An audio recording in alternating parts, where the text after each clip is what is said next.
From the silent darkness of space, the Earth glows like a fragile blue ember half shielded by a shimmering wall of light. Beyond it, a storm of burning asteroids hurtles closer, tearing the void apart. Inside a lunar command station, one woman stands at the window, Dr. Lila Moreau, watching her home world teeter on the edge of extinction. Beside her, a holographic AI sphere flickers with red warnings. Humanity has built its final defense, a wall of light and hope. But the clock is still ticking. This is the story of IAWN, humanity's last stand against asteroids. Imagine a countdown, not to a holiday, but to humanity's extinction. What if the only thing standing between us and cosmic oblivion was a desperate gamble, a last-ditch effort with a terrifying acronym, IAWN? This isn't science fiction. It's the harrowing tale of our final stand against an asteroid impact, a story where the odds were stacked against us and every second counted. For billions of years, Earth drifted through the cosmos, a fragile blue jewel in the void, both cradle and target. Dinosaurs never saw theirs coming. Humanity, for all its intelligence and technology, had always assumed it could outrun disaster, rebuild after catastrophe, or rely on luck. But knowledge does not guarantee survival. Craters scar the planet. The silent testimony of extinct species whispers warnings that humans have long struggled to heed. Until, in the year 2093, the quiet of space shattered. The International Asteroid Warning Network, or IAWN, issued its first and only Level 10 alert, a death sentence delivered from the depths of the solar system. The threat was codenamed Tiamat, a swarm of planet killers torn from a rogue dwarf planet centuries ago, now on a collision course with Earth. It wasn't a single bullet, but a shotgun blast aimed at our world. The initial detection came from the WebEx Deep Space Observatory, an advanced successor to the telescopes of the 21st century. The data was chilling. A cluster of objects, some kilometers wide, would intersect Earth's orbit in less than 3 years. Models predicted a cataclysmic impact event, a global winter that would extinguish all complex life. Panic was not an option. It was a luxury humanity could no longer afford. The revelation sent shockwaves through the global political landscape. Old rivalries, border disputes, and economic competition evaporated overnight. Faced with a common enemy etched in physics and orbital mechanics, the nations of the world unified under a single, desperate banner, Project IAWN. The IAWN initiative was born from decades of planetary defense theory, a fusion of forgotten Cold War projects and bleeding-edge 22nd century technology. Its mission was twofold. First, to track every single piece of the Tiamat swarm with unprecedented accuracy. Second, to deploy a planetary defense system so audacious it bordered on myth. The project's director was Dr. AIvsHumanity, a man whose quiet demeanor hid an iron will forged in the early days of Martian colonization. He assembled a team of the world's brightest minds, astrophysicists, engineers, AI specialists, and military strategists at the newly constructed Armstrong base on the Moon. This lunar outpost, humanity's first permanent off-world city, became the command center for our species' survival. From its subterranean labs and control rooms, humanity would wage war against the cosmos itself. The core of IAWN's defense was the Aegis array, a network of 36 synchronized orbital platforms. Each platform was a technological marvel, equipped with a gravity tractor beam and a state-of-the-art phased energy projector.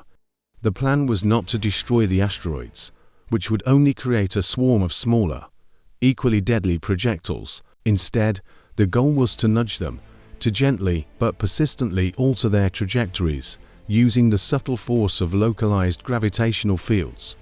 It was the most delicate and massive engineering project ever conceived.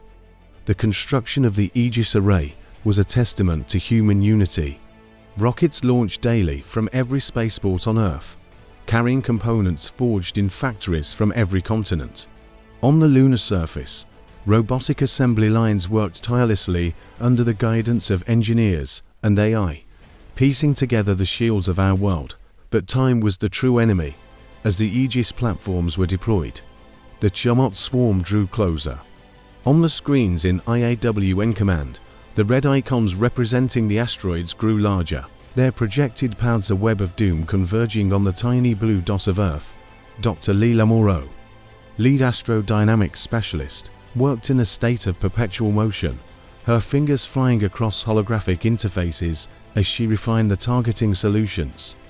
Her models had to account for the gravitational pull of the Sun, the Moon, and even Jupiter, each tiny variable capable of turning a near miss into a direct hit. The psychological pressure was immense. Every calculation, every line of code, carried the weight of 8 billion lives. The team at Armstrong Base lived in a state of suspended reality, their world confined to the cold hum of life support and the relentless glow of data streams. The day of first contact arrived. The outermost fragment of the Chumot swarm, a kilometer-wide rock designated T1, entered the effective range of the Aegis array. From Lunar Command, Dr. Thorne gave the order. Engage. Across the void, 36 beams of invisible force locked onto T1. On the main screen, a vector line showing its trajectory began to curve, infinitesimally at first, then more perceptibly. The gravity tractors were working. A collective sigh of relief, quickly suppressed, echoed through the control room. 4 weeks, the Aegis array played a celestial game of billiards, nudging one asteroid after another. T1 was deflected, then T2, and T3. Each success was a small victory, a long war, celebrated with a brief moment of exhausted applause before the team turned their focus to the next target. The system was performing flawlessly, a symphony of engineering and physics conducted from the Moon. But the heart of the swarm was different. The largest object, T', was a 10-kilometer monster, a true planet killer shrouded by a cloud of smaller, faster debris. The gravity tractors, designed for precision, lacked the raw power to move an object of its mass in the time remaining. As T' loomed, it became clear that the nudge strategy would fail. Eon's final, desperate contingency was activated, the Spear of Longinus. It was a weapon of last resort, a single, massive kinetic impactor built in secret in the asteroid belt and accelerated to a significant fraction of the speed of light. Its purpose was not to deflect, but to shatter. The plan was to break T' into manageable pieces that the Aegis array could then handle, but the risk was catastrophic. A miscalculation could send the fragments raining down on Earth, creating the very apocalypse they were trying to prevent. Dr. Moreau was tasked with the final targeting calculation. The fate of humanity rested on her numbers.